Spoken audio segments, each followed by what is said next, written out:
What's going on, everybody? Today we're going to be doing a part 2 of the tips and tricks, advice video, whatever you want to call it, when it comes to vintage, all right? Basically everything you guys need to know. The do's, the don'ts, and everything. Yeah, everything you need to know about thrift shopping. For sure. Let's get in there right now. Boom.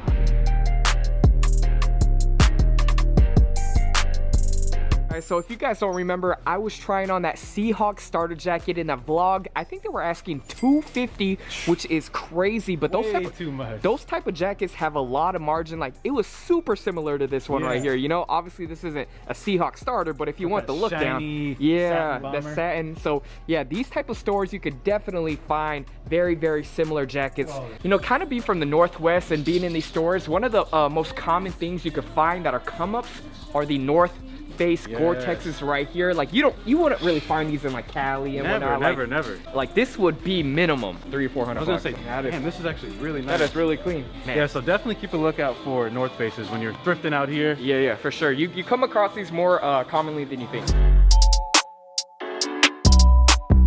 Just looking at these t-shirts right now, you know, a lot of them are pretty. Oh my god. You know, that one is crazy. It's a Sonics joint. Boy, they were going hard in the paint. You know really what I mean? Hey, that's one thing that me and Tan always bring up is like, sometimes enough is enough. There's you know, used and then there's beat. And then and it's like, dang, this is just doing a little too much. Unless you got fully tats. Yo, Sean Kemp was going a little too crazy. Too hard in the paint. I don't know, no. So what would you say? Like, there's a lot of brands manufacturing this type of look. You know, I seen Quavo. He had holes all up in his. I think it's a little different when the actual company is distressing. Versus you find it on the racks and it's just because this is from like sweat stains and like chemicals. Been on my tweed game recently, so a lot of stuff, you know, when it comes to like the tweed and the menswear type of jackets, you don't necessarily need the branding or anything like that, so you can come across some really cool older vintage stuff like this. Let me try this on. Should look like something that would come out of the Richie Le collection. Like, no lie, vintage throwback. Ooh. See, that's the thing when you're thrifting. Check your pockets. You might find money. You might find underwear. I might just cop the new Corona, you know, strain with this. Have you ever came across like anything crazy in the pockets? No, I mean, I found a $5 bill. That's about the craziest, but nah, I mean, that could have been someone's handkerchief. You got it, from the 80s. That was Grandpa Carl's handkerchief, bro. So you're big on tags. This is like, you know, this indicates, because sometimes early 90s. Sometimes with the newer Nike stuff, they'll kind of like mimic the vintage tags. So you got to really pay attention, but you could tell this is. This thicker gray tag should be like 88 to like 92. 88 to 92? Yeah, definitely. Sheesh. Champion, very hot right now, especially going into that winter time. This one is looking a little small for me, but definitely keep an eye on that. And when you see this Champion tag, look for the reverse weave inside. You could definitely tell this is older. It's not going to be your modern print. This is going to be better quality. Got it. Definitely something to look out for. Another thing that is huge right now is called dry rot. So it's when a black tee that's from the early 90s has never been washed. Wow. It can just fall apart. Got it. Kind of like sneakers. Kind of like when Thanos snapped and everyone just turned into a little. That's what happens with the t-shirts? That's exactly what happens to the t-shirt. Okay, so how do you see a t-shirt and know that it hasn't been washed and everything? It'll feel a little crispy. Got it. Too brand new. Yeah. So just keep an eye on that. If it's feeling a little too brand new, leave it. Same with sneakers too. You don't want them to be ultra crispy and everything when it comes to the older stuff. Like you want them to have a little wear and tear, because then you'll know they'll be able to like withstand future. And not crumble over time. Yeah. So sneakers. Wear sneakers and clothing as well, For sure. Another thing is too, 2022 now, single stitch isn't the only thing that's vintage. You can start looking at the double stitch tees, because if you look at 1999 to 2002, that's actually 20 years old plus. So that's gonna be your vintage look now. So I just found one, this one right here. So this one has the Fruit of the Loom tag, so you can definitely tell it's a little older. And this is actually a remake of the classic piece that Kanye wore at Phantom of the Opera. This one is double stitch, so it's not the original from the early 90s, but it still has that classic look, still has a really high quality blink, and you're getting that vintage Kanye vibe, you know? So double stitch stuff, please keep an eye on and do your comps, do your research. They're definitely going up in value. This is a cool one. guys know how I feel about the vintage used hats. You know, I used to be a huge fan of these, but I don't know if I could do it anymore, man. Yeah. Man, any of these are rockable. I don't know, man. Man, last time I didn't give it a good soak, and your boy's head was itching a little bit. You know, when I was feeling Cardinal Johnson's. Yeah, it was like this. He was a lieutenant. He didn't hit the head and shoulders before I bought the hat. For sure, if you're gonna buy the hats, definitely give it that good wash and soak. This one's actually really clean with that. Cowboy. Come on, we ain't doing Cowboys over here. They made the playoffs. Playoffs.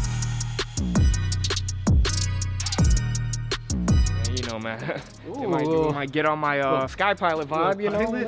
I am the original Sky Pilot. Soft there, too. Oh, look, a little flag on the back. Oh, there's a dope hit on the back. What is it? If you were to be lost and somebody found you, they know not to kill you.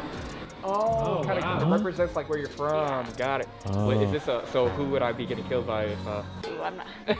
You'd have to research that one. Hey, this is not a history lesson, but that's pretty cool. Thank you. Yeah, totally. I'm kind of afraid to put my hands in the pockets now when it comes to the jacket. I don't know what I'm gonna find. Oh my gosh, the inside is lined too. The quality is crazy. If you don't cop that, I might cop it. All right, so Gabe is saying he was really liking the jacket, so he's gonna try it on right now. I like it. Fit is actually perfect. Really? Yeah. I wonder how much it is. That's the cool thing about a thrift store. You don't even look at the price first. You know, 'cause everything's supposedly affordable. My guess is 60. 120.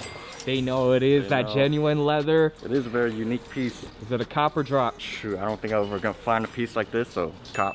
All right, Brandon, so obviously you make a living off of reselling vintage. What are your thoughts on not only doing like sneakers and clothing, but also like items as well? Man, I'm seeing a huge boom in the electronics when it comes to vintage. Like VCRs, VCR players, even those super small TVs, you know what I'm talking about? Oh, I know what you're kind of squared off. Even like the Apple like Macs and everything. What about Laserdisc? My family had the Laserdisc. You know what I'm talking about? That's too far back for me. But okay, so you're saying items are pretty big right now. Items are really big. I would definitely check out any of your local electronic spots. Dope. And another thing to keep in mind too is if you find a VCR that's sealed, it's that's money? value because you can get them graded, just like a magazine. Got it. So they're grading it's a new wave. They're grading cassette tapes and grading stuff like cassette tapes. Look it up on eBay. They're just skyrocketing in price. That's crazy. Vintage, a little different now. Getting that graded. It's a little different out here. All right, guys. So right now we're in the women's section. Do not sleep on the women's section. All right. You know, this is where they'll put like the unisex items, stuff that you'll never think you'll come across. And like even for instance, this right here, you know, you could get this tailored to your liking, but a lot of people like the flare look right now. So even though these are women's, they have that cut that a lot of, you know, guys are rocking with right now. Tell me Gunna ain't gonna rock these, you know what I mean? So don't sleep on the women's section if you are looking for really like particular cuts and unique cuts and whatnot. Definitely. And even like these right here. These right here, you know, the 11, I don't know. The futures? Yeah, like these could have easily been in the men's sneaker section. So just basically do not sleep on the women's when it comes to any thrift store. You could definitely find some cool stuff.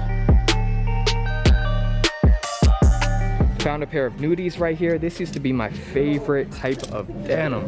Forgot about this brand right here. Used to love me a good pair of raw selvage denim nudies.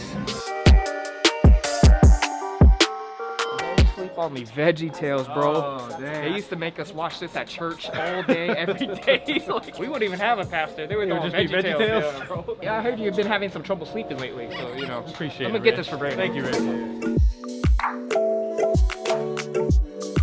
All right, guys, so we just finished shopping. We're just chopping it up over some soup right now. Brandon, you were saying like, you know, you went from like the whole Supreme sneaker, you know, the hype stuff, over to the vintage world. What made you switch over, you know? Supreme just got really stale. Like, it just felt like everyone was chasing the same items every week. And hey, speaking of, I mean, you could tell like people not really caring about Supreme right now. And it's just like, I didn't feel like I had any passion behind the items. I was just chasing money. Money. And that's what it seems like a lot of people get into Supreme for. So it got old to you? It got old to me, and I wasn't hitting as much. And then my brother just kept coming home from thrifting, finding cool Mariners gear, Sonics gear. Is this a transition you would recommend? I highly recommend it. I just feel like there's so much more independence when it comes to vintage. You can kind of dress the way you like, and you're not following any rules, you know? I thought it was dope how you were just saying earlier, like, man, I genuinely like, are into these pieces rather than just seeing them as a quick flip and stuff, like, you know? This one especially, like this one right here, speaks volumes. Like late registration, I've listened to this album countless times. This means more to me than Supreme. Just kind of wanted to get your, you know, pick your brain on it. And I know a lot of people might be in the same position, so you know, and like there's nothing wrong with streetwear. Don't get me wrong, there's nothing wrong with it. Sure. But vintage, you just find your own lane and it's just more fun. Yeah, for sure. All right, guys.